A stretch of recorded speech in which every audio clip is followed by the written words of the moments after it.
We are in glorious Bromley. We are at Unico, and I believe I'm about to have the best day of my life. Come with me, you'll find out why.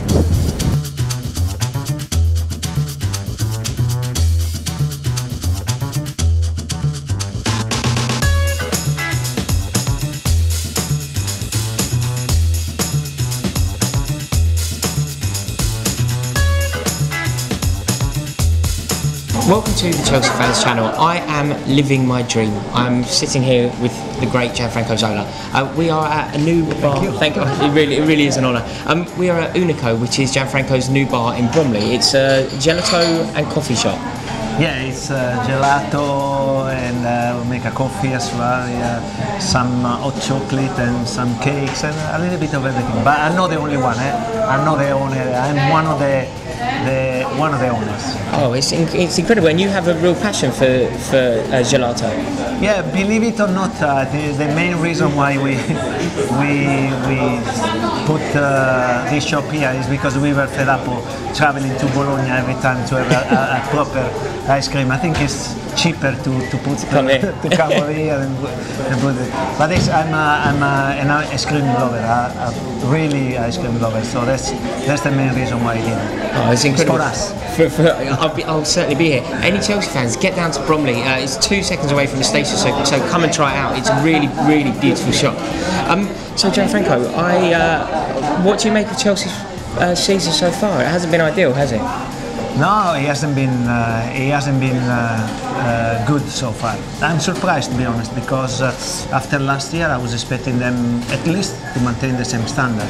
I really thought that it was United or City or Arsenal to raise the standards to catch up with them. To see them strongly is a surprise to me, honestly. And no, it's also very difficult to say what are the reasons, because you have to be inside.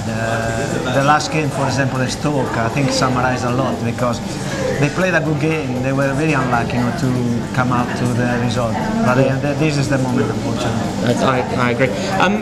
Gianfranco, let's talk about happier times. And one of my favourite ever moments. You know, you gave us countless brilliant moments, and thank you for all of them. But I think a moment that means a lot to a lot of Chelsea fans is a game against West Ham United that involved Julian Dix. No, it was a very good moment for me as well. I thought we played a very good, fantastic game, and their goal was the final touch for me.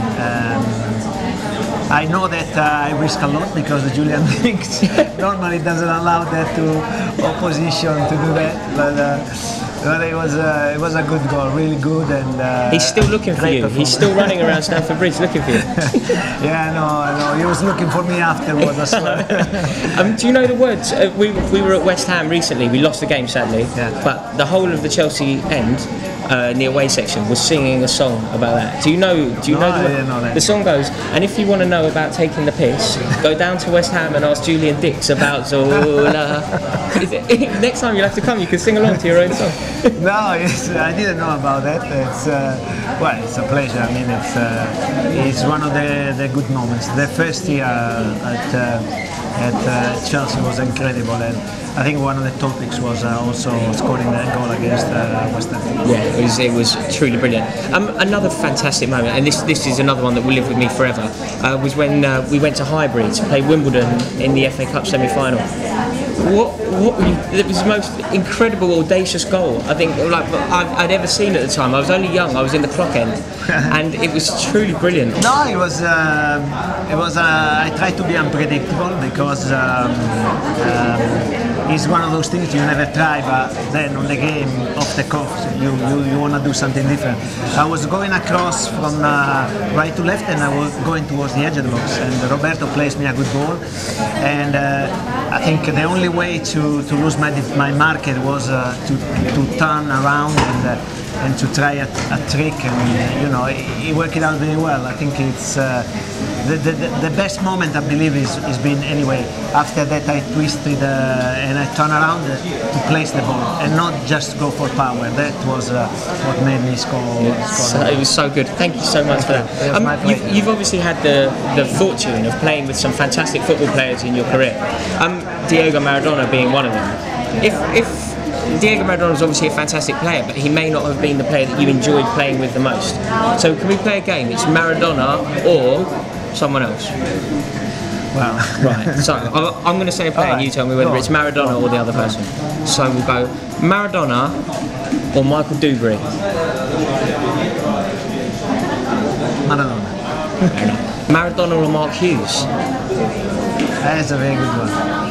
I still go for Maradona, but may I say, on top of that, I really enjoy playing with Maradona because obviously I learn, he's been my mentor, my master, you know, I learn a lot of it. But I enjoyed playing along with Meyers and Michael Dubs, Mark Hughes, all together as much as I enjoyed working with Maradona. For different reasons, you know. The first year, you know, we had a fantastic atmosphere at the camp, and playing along with them, it really made me feel young again. Because I went there, I was 30 years old, and I just wanted to play a few more years and then retire, you know. But playing that year, it made me, you know, fell in love with football a lot, and I carried on for 9 more years. So that tells you how much I meant playing with those players. That's so good, and the feeling's reciprocal. We will love you. Can I just ask you one last question? Dennis Wise, I've heard stories about what he did. He's taught you false words in English. How was it playing in a team captained by Dennis Wise? Well, I said forgetting what all the bad jokes he did to me. I cannot tell you what he sent me for 1 week in London, saying a word in English that I thought he meant it was a good word, but actually it was a really really bad one. Really? But I will forget about it. On a serious note, it's. Dennis was so important for us because there were a lot of foreign players in that team, and Dennis was basically the catalyst, the man who was bringing together all the foreign players and the English one. He was the one respected by everyone, and he was so important because he kept the team together, and really everyone valued the importance of Dennis in the team. Really? Absolutely. Gianfranco, thank you so much for talking. It's been a pleasure. And make sure that you come down to this store in Bromley. It's called Unico, and if you're lucky, Gianfranco might be here. Cheers. Well, I tell you, if you are disappointed, I'll pay for the ice cream. If you don't like Deal. it. Deal. Welcome to the Chelsea Fans Channel. I am currently joined by the man who has brought me more happiness than any other man in the world ever. It's Roberto Di Matteo.